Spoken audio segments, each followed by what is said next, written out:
Whenever there's a dilapidated but beautiful building at risk of being torn down, people often quietly wish, man, I hope someone with money comes in and saves that. I don't wish that, and I want to explain why. Hey, it's John, the Happy Urbanist, here for Neighborhood Evolution. Let's jump into it. First, I want to address a pretty popular comment that I get whenever I talk about a building getting saved, which is, I would love to do something like this if I had the money. The whole point of this video is to show you both how buildings can be saved by people without money and how they are better saved and better preserved by people without money. Like, just think of the problem. There's a building falling apart in a community in part because it's been disinvested in. Someone from outside that community with an unlimited budget is often going to put what they know or what they want in that building. The odds of that aligning with the community are pretty low unless they talk to the community. But there's no need for them to talk to the community because they have that big budget. Now, two things are going to happen. One, that business is going to fail, or two, they're going to work extra hard to bring people from outside that community to come into the community to experience that space.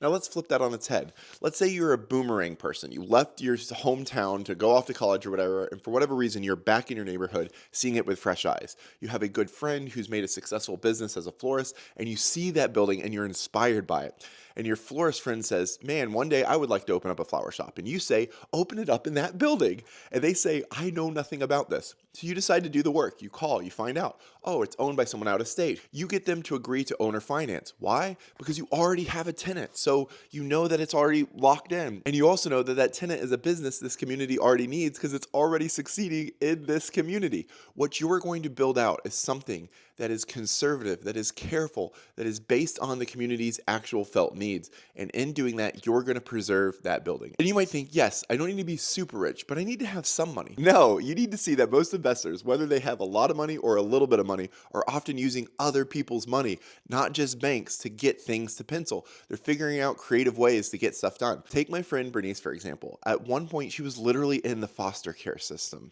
Now, not only has she developed and managed dozens of properties, she is a regional preservation leader in her state of New York. And our mutual friend Chris works for the city. Does not have a wealthy uncle that can just let him borrow $100,000, cannot get traditional bank loans, things like that. He bought a $40,000 building that needed tens of thousands of dollars in renovation. He started a 501c4, a type of membership-based nonprofit, and sold $250 memberships until he raised $60,000. The truth is, I don't care if a rich person buys up a building and preserves it if they do a good job, but the thing is, the person that knows the neighborhood, that lives in proximity and uses the community to bring about the resources to revitalize that building might have a better pulse on what that building should become than someone from the outside. If you're someone who cares a whole lot and thinks a whole lot about how your community is going to be thoughtfully developed, you need to sort of step into the game. Don't have to wait for a perfect financial situation. You can figure it out.